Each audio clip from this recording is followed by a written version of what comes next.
Hello welcome और welcome back to my channel. So आज ये जो वीडियो होने वाला है ये उसका होने वाला है important economic terms in chapter 1 of 11th class micro economics की जो बुक है इंट्रोडक्शन टू माइक्रो इकोनॉमिक्स का जो चैप्टर 1 है, जो चैप्टर 1 है ऑब्वियसली माइक्रो इकोनॉमिक्स बुक का।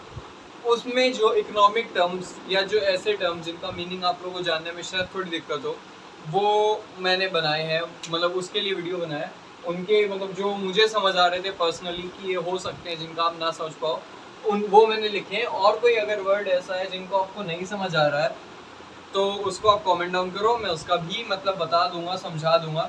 और ये मैं जानता हूँ कि आप लोग गूगल से कोई भी मीनिंग ढूंढ सकते हो ईजिली किसी वर्ड का। बट कुछ लोग ऐसे होते हैं, जैसे मतलब कई बार होता था मेरे साथ पर्सनली कि मुझे गूगल से देखने में नहीं समझ आता है कि वहाँ पे क्या लैंग्वेज यूज़, क्योंकि वो एक hard and fast language use करते हैं कई बार। मतलब ऐसा नहीं हर बार होता था बट हाँ कई बार आई फेस प्रॉब्लम। तो मैं अपने टीचर से पूछता था, तो ये चीज़ फेस कई लोग करते हैं मेरी तरह करते, मतलब मैं अब नहीं करता, I am good enough now. पहले मतलब ये भी नहीं हर वर्ड में होती थी, एक आध वर्ड में। बट कुछ लोग होते हैं जिनको हर वर्ड में होती है और गूगल से नहीं समझ पाते, तो उनके लिए वेब सीरीज बोलो, उनके लिए ये सीरीज निकाली है मैंने जो वर्ड्स की रहेगी। तो फर्स्ट चैप्टर में सिर्फ इतने हैं जो आप देख रहे हो सामने। अब एक एक करके इसका मतलब समझाता हूँ। First word is economy. Economy देखो, economy a system that provides means to work and earn living. मतलब इकोनॉमी एक ऐसा प्लेटफॉर्म है, एक ऐसा सिस्टम है जहाँ पे आप काम करके पैसे कमा सकते हो। दैट्स इट, इतना ही मतलब है सिर्फ इकोनॉमी का। Next word comes here is scarcity. It refers to the limitation of supply in relation to demand for a commodity. मतलब होता है इसका, स्कैरसिटी का मतलब है कि जो डिमांड है वो ज़्यादा है, सप्लाई जो है वो कम है। जैसे मैंने एग्जांपल दिया था अपने वीडियो में लास्ट, मतलब second video I think so, second part जो है वो माइक्रो इकोनॉमिक्स के introduction to micro economics chapter का सेकंड पार्ट है शायद, उसमें एग्जांपल दिया था कि जो इंडिया में है आउट ऑफ एवरी 1000 बॉयज़ 900 कुछ लड़के हैं, मतलब 80 या 90 के आसपास का डिफरेंस था। तो girls are less than boys are more. So मतलब यहाँ क्या लड़कियों की कमी है, ठीक है, ऑब्वियसली, मतलब इसीलिए सब सिंगल हो, मैं भी हूँ, डोंट वरी, है ना। तो स्कैरसिटी मतलब होता है कि कोई चीज़ की कमी है उसकी डिमांड से ज़्यादा, मतलब डिमांड ज़्यादा है सप्लाई कम है, तो this is called scarcity. Third is economizing. Economizing of resources. It refers to the optimum utilization of resources. Economizing of resources का मतलब होता है कि सारे जो resources, देखो resources are limited, सबको पता है resources कोई भी तरह के हों वो अर्थ में सब लिमिटेड है। आप उसको वेस्ट करो चाहे यूज़ करो, तो हम लोग बेस्ट ऑप्शन होता है ऑप्टिमम यूटिलाइजेशन ऑफ रिसोर्सेज। मतलब उसका एक एक मतलब अच्छे से होता है ना कि मैं पाई पाई का इस्तेमाल करूँगा, वो वाला काम कि मतलब एकदम निचोड़ लेना, वो चीज़ होती है, ठीक है। मतलब आप एक एक चीज़ का एकदम इतना प्रॉपर इस्तेमाल कर रहे हो, वेस्टेज नाम की तो हो ही नहीं रही है चीज़, पाई पाई आपने मतलब इस्तेमाल कर लिया।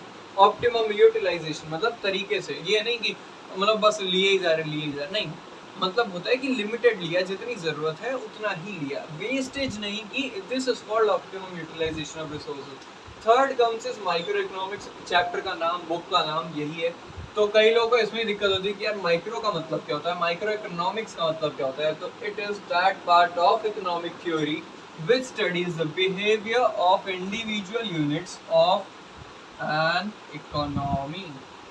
माइक्रो इकोनॉमिक्स का मतलब है, माइक्रो इकोनॉमिक्स मतलब एक ऐसी चीज़ है जो एक इंडिविजुअल बिहेवियर को स्टडी करती है। मतलब इंडिविजुअल की क्या डिमांड है, क्या सप्लाई है, ये सब इंडिविजुअल पे फोकस करती है। पूरी इकोनॉमी से मतलब नहीं है, उसे इंडिविजुअल से मतलब है। वो हो गया माइक्रो इकोनॉमिक्स। अब सिर्फ आई हटा दो और ए लगा दो, इसमें देखो माइक्रो है, इसमें ये जो आई है पूरा देखो आप सब कुछ एज इट इज़ है, पूरी स्पेलिंग्स, बस इतना डिफरेंस है यहाँ पे आई का और यहाँ पे ए का। यहाँ आई का मतलब हो गया इंडिविजुअल, इंडिविजुअल, और ये ए का मतलब हो गया एग्रीगेट। ठीक है, ये एग्रीगेट इंडिविजुअल माइक्रो इकोनॉमिक्स मतलब इंडिविजुअल की इकोनॉमिक्स जो इंडिविजुअल यूनिट्स को स्टडी करे, ठीक है। मैक्रो इकोनॉमिक्स मतलब एग्रीगेट की इकोनॉमिक्स मतलब पूरी इकोनॉमी को स्टडी करे, हर चीज पे फोकस करे। एग्रीगेट डिमांड मतलब पूरी इकोनॉमी की डिमांड, एग्रीगेट सप्लाई मतलब पूरी इकोनॉमी की सप्लाई। तो इसी के साथ आपको माइक्रो और मैक्रो दोनों का ही मतलब पता चल गया। माइक्रो इकोनॉमिक्स इंडिविजुअल के लिए, मैक्रो इकोनॉमिक्स पूरी इकोनॉमी के लिए, पूरी इकोनॉमी की चीजें स्टडी करने के लिए, ठीक है। अब आता है कमोडिटी। कमोडिटी का मतलब भाई देखो, कमोडिटी जो है ना, कंफ्यूज मत हुआ करो। कमोडिटी बहुत सिंपल है यार, मतलब प्रोडक्ट का सिनोनिम है प्रोडक्ट, गुड। जैसे दूध एक प्रोडक्ट है, ठीक है, मिल्क इज अ प्रोडक्ट, उसे कमोडिटी भी कह सकते हैं, मतलब ये एक सिनोनिम ही है, ठीक है। और अनअटेनेबल, अनअटेनेबल वो चीज जो आप कभी अचीव ना कर सको, जिसे आप पा ही ना सको, मतलब एक ऐसी चीज जो आप कभी पा ही नहीं सकते। जैसे फॉर एग्जांपल इकोनॉमिक्स में एक थ्योरी है कि यार मतलब सबको सेटिस्फाई नहीं कर सकते आप, मतलब एक चीज को तो सेक्रीफाइस करना ही पड़ेगा। जैसे अभी इसमें ही देख लो आप, मैंने बताया अपॉर्चुनिटी कॉस्ट की, रिसोर्सेज आर लिमिटेड, जरूरत बहुत सारी है, तो आपको सेक्रीफाइस तो कुछ ना कुछ तो करना ही पड़ेगा, ठीक है।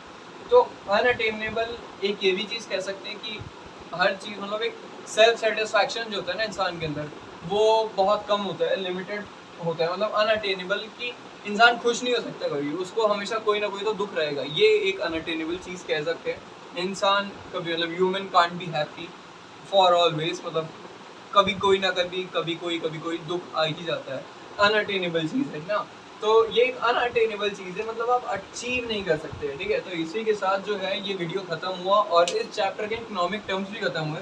अगर आपको कोई और इकोनॉमिक टर्म ऐसा है या बिजनेस टर्म ऐसा है, कॉमर्शियल टर्म ऐसा है जिसका मतलब नहीं समझ आ रहा, please comment down, I am here to help you, and मैं पक्का उसको कंसिडर करूंगा एंड उसका मैं मीनिंग दूंगा। चाहे ये मत सोचो यार कि कितना फुलिश लगेगा, मैं इतने ऐसे वर्ड का मीनिंग पूछूंगा, ऐसा कुछ नहीं भाई। आपको पर्सनल नॉलेज चाहिए ना, जो चीज़ आपके लिए फुलिश है ज़रूरी नहीं है कि मतलब वो सामने वाले के लिए यूज़फुल हो, ठीक है, बट आपके लिए फुलिश है तो मतलब क्या बोल रहा हूँ, ठीक है, समझ जाओ यार। देखो जो आपके लिए इंपॉर्टेंट है ज़रूरी है दूसरे के लिए भी इंपॉर्टेंट हो, ठीक है। आपके लिए इंपॉर्टेंट है, दूसरे के लिए फुलिश है, उससे मतलब मत रखो, आपके लिए इंपॉर्टेंट है, that's the matter of concern, ठीक है। सबको खुश नहीं करना है, खुद को खुश करना है, ठीक है। तो आपको कोई भी डाउट हो, ये मत सोचना कि यार फुलिश डाउट है, ये है वो है, मैं कंसिडर करने की कोशिश करूंगा, पूरा कंसिडर करूंगा और उसका मतलब भी बताऊंगा डेफिनेटली। तो that's it for the video, thanks for watching, like share comment.